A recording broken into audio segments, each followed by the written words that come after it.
So, this lecture continues our discussion of European exploration and expansion, sort of moving forward into the 16th and 17th centuries, looking at the various ways that Europe's approach to sort of their presence in these other countries is going to shift, and sort of laying foundation for the more global world that's sort of emerging.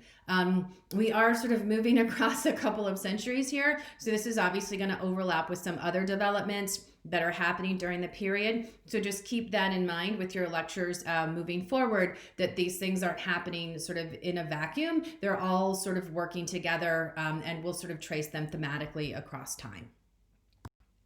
So in particular, that first part looks more at exploration, sort of the discovery and the consequences of that sort of immediate realization of this much larger world than they had imagined. And this looks into the next phase, where then they begin to sort of establish a more concrete presence in a lot of these different continents. So one of the major changes is sort of the shift in participants. So we saw that first period really dominated by Portugal and Spain. And now we have England, the Dutch, so the Netherlands, and then France sort of coming into the picture. And it's an increased competition for some of the lands that hadn't really been affected by Portugal and Spain. So more North America, but also the Dutch are very focused more on East India and Southeast Asia and India, and the islands sort of around that area. England, obviously, we are familiar with sort of the colonies in North America, but also England really is in competition with France for a lot of that territory in what's now Canada. And so you can see here sort of the Hudson Bay Company. And then France is in this sort of stage, still very much in the picture, dominating sort of that central part of what becomes the United States, with Louisiana, or what they call Louisiana, and then that territory stretching up into Canada. So this is New France. So this is sort of modern day Montreal, Quebec. So a lot of sort of competition, a lot of friction, and a lot of sort of trying to figure out who ultimately is going to become dominant in what territories. So what happens, I'm going to talk about the consequences, and then I'm going to talk about some of the reasons why, is the formation of this, what we call the Atlantic system. So this is sort of a web of trade routes that links Western Europe, Africa, and the Americas. And it's sort of driven by consumption, but it's also a response to some changes that are happening in Western Europe. And without those changes, you wouldn't really have the drivers of consumption that make the desire for these goods in these other places a reality. So, a lot of changes in agricultural production in Europe that I'll talk about sort of increase the standard of living for everybody, and well, for most people, and then prompt an increase in disposable income. This emerging sort of middle class, the end of a subsistence economy, so starting to think about how to profit, really then drives a demand for goods from abroad, and then also this increase in domestic production. A really typical sort of pattern of this triangular trade is you have the demand for goods in Western Europe. So in particular, things that we've talked about, and we'll talk about more, like coffee and sugar. So they want to buy those goods. So you have sort of people, and in particular, you have these sort of merchants in England who are selling commodities to some of the African tribes, so firearms, eventually sort of tobacco and things that aren't indigenous there, in return for slaves. The slaves then they purchase from these sort of African tribes, then they take them to the Caribbean, where they sell them to the plantation owners in the Caribbean and in the southern parts of the Americas eventually, for coffee, for sugar, for tobacco. And then those products are then taken back to Western Europe. So what happens in Western Europe to sort of prompt this increased demand that drives the triangular trade? So it's not so much innovation, it's just really more about managing land that increases production. So thinking about how they can use the tools they have at their disposal to subject more land to cultivation. So draining wetlands, establishing better systems of irrigation. Any remaining forests are cut down so that they can become agricultural producing lands. Also, another big shift, and this one is not so beneficial to people in the very sort of lower ends of this hierarchy, is enclosure. So larger, wealthier farmers buying up the land from small farmers and then combining all that land into a particular larger plot, which they then enclose either through the construction of stone walls, or in the picture here you can see they've used hedges.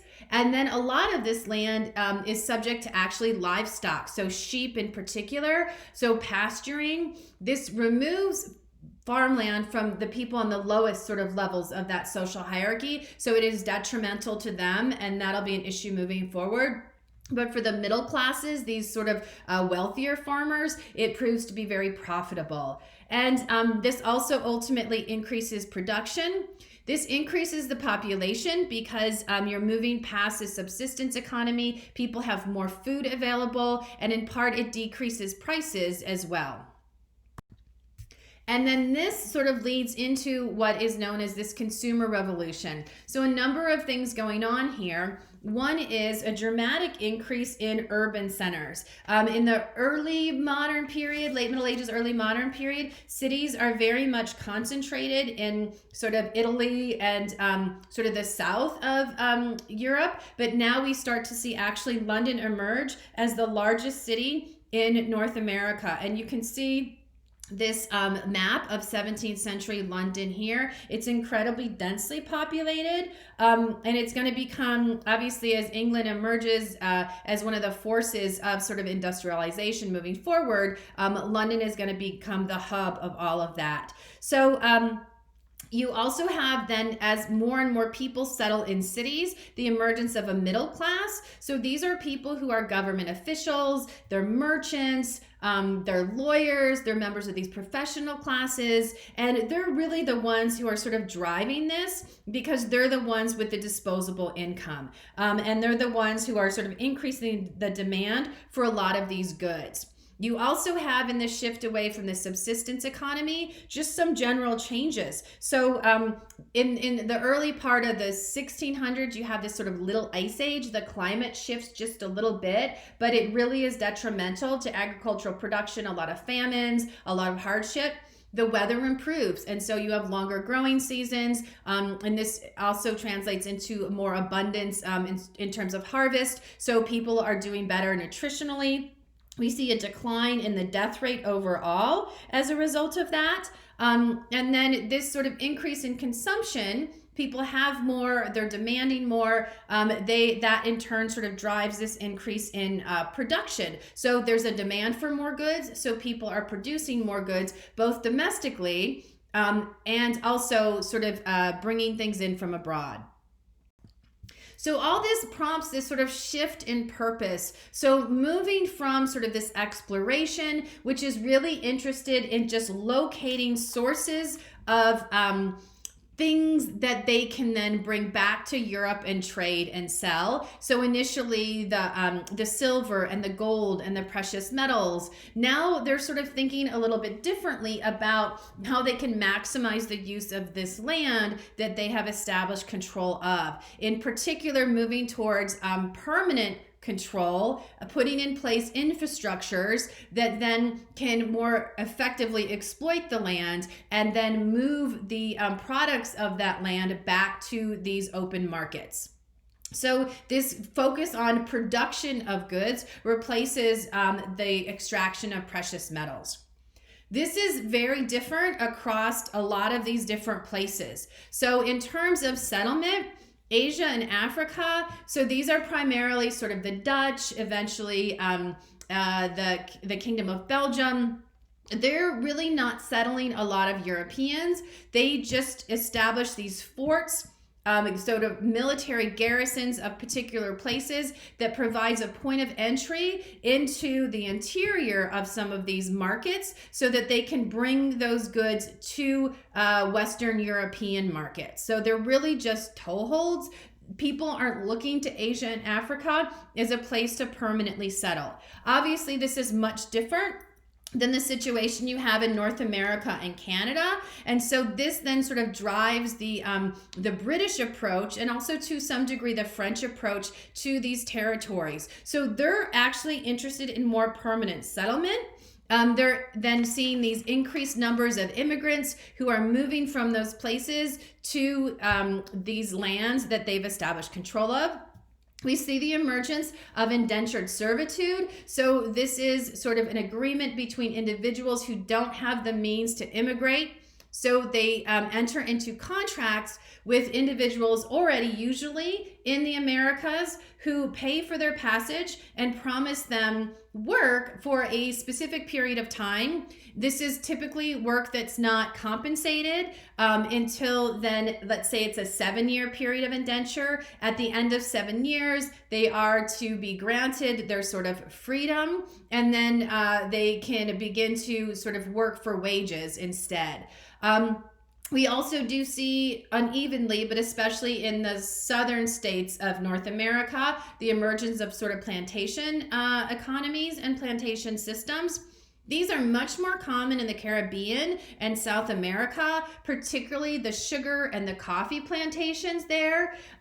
These are very work intensive, but a lot of the times you don't have a lot of European settlers. Again, you have in fact, in a place like Brazil, far more slaves than you do Europeans in a lot of those locations. In a place like Haiti, the black-white ratio is like 3 to 1. So there are about 3 Africans or people of African descent for every European.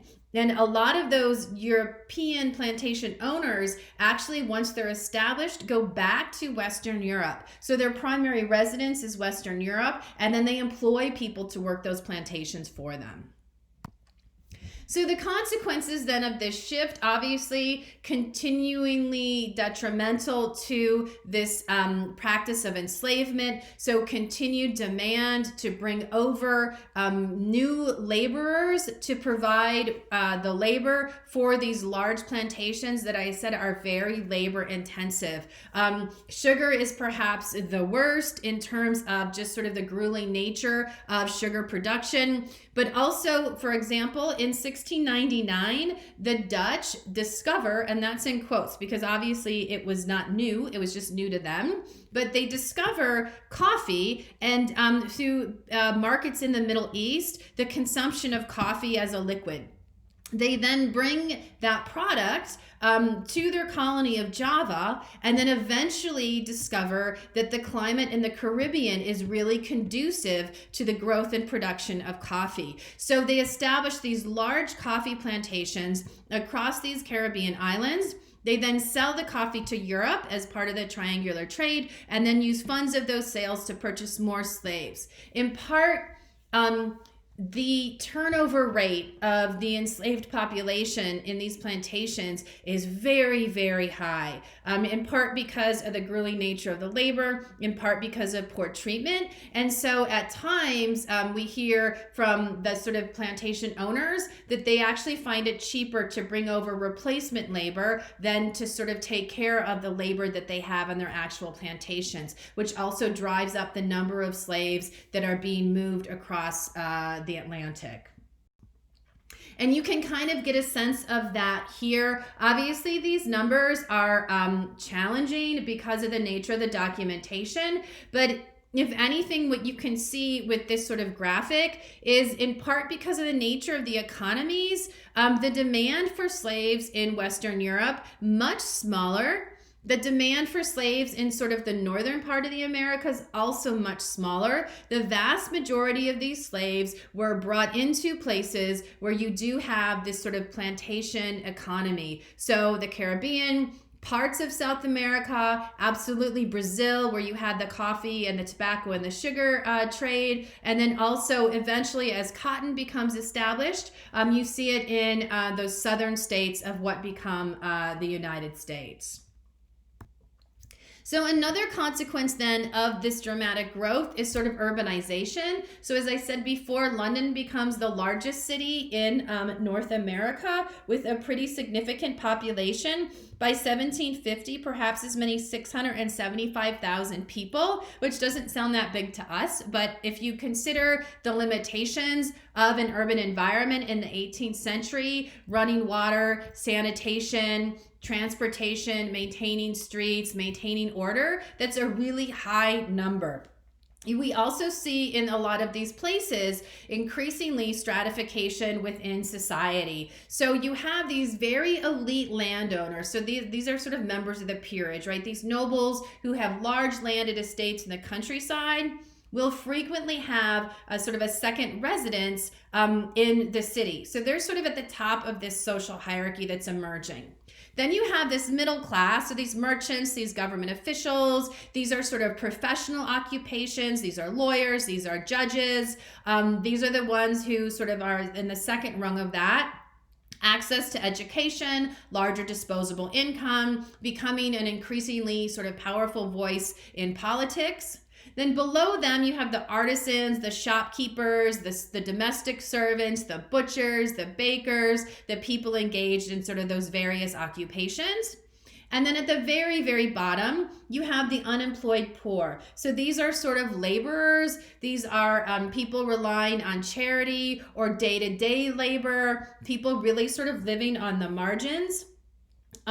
These populations are not equally distributed across these different groups. So even, for example, we know that in that middle class, that's only like a sixth of the population of London. So the majority of the people would be in those bottom two groups, sort of the butchers and the bakers, the people involved in textile production, and a lot of people in sort of at that lowest level, laborers, people working for a daily wage. And so you literally start to see in these areas a very sort of different experience in terms of how people dress, in terms of access to sort of basic necessities like food, like fresh water, medical care, and you also see it sort of translated in a number of sort of other external ways. So as consumption increases, it becomes sort of a marker of one's status in society.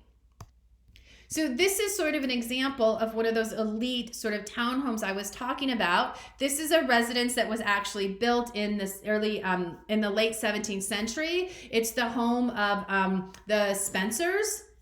And it's still there today, but you can imagine how grand a house like this would have been in the 17th century compared to some of those other regions of London around them. So it was the Duke's second residence. So his household would move sort of back and forth. There would be, however, a whole cadre of servants who were employed just to manage this household. And these large households could employ anywhere between 30 and 40 sort of domestic workers at all levels.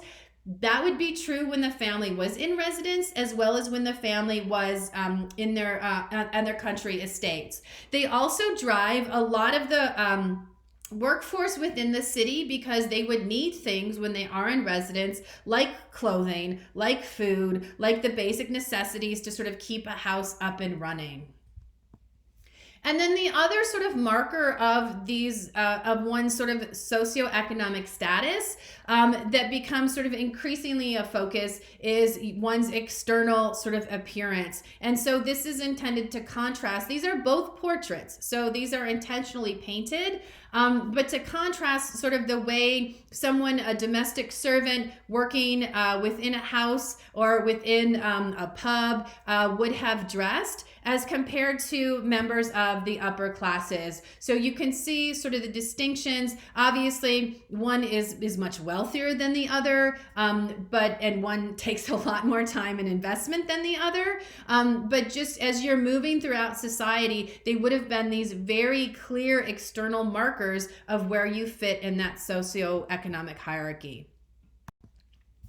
And then also, you do see these cultural changes that result from a lot of these shifts, particularly in consumption, but also urbanization and the emergence of this sort of new working class.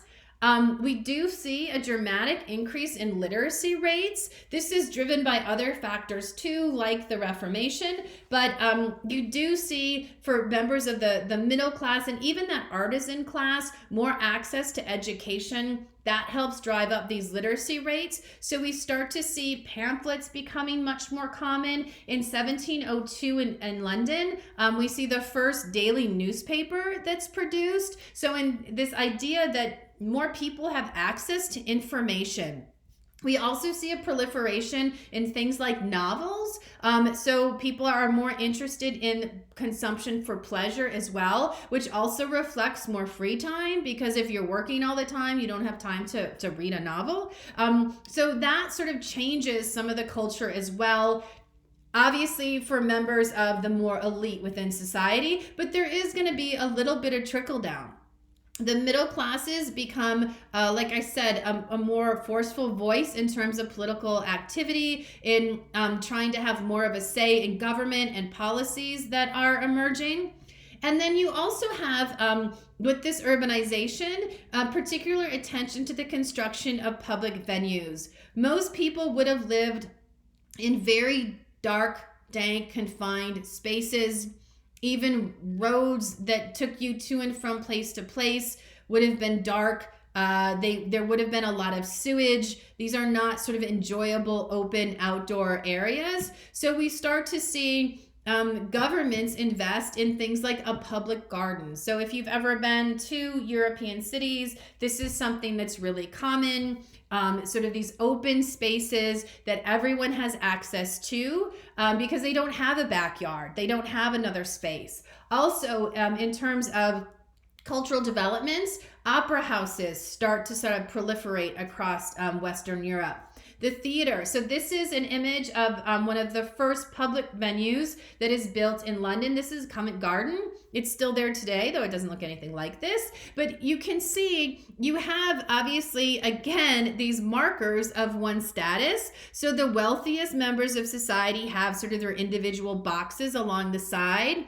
And then you would have had sort of tiers on the main floor that sort of correspond to wealth as well. So the artisans, the people who had to kind of scrape together money for a ticket would be sort of standing. And then you would have had seats for those who are a little bit wealthier, who had the luxury of sitting through a performance. But these were open to the public. So if you could afford the price of a ticket, you could attend a performance. So to some degree, this is still very stratified, but you also do have these shifts that in a lot of respects are going to impact everybody.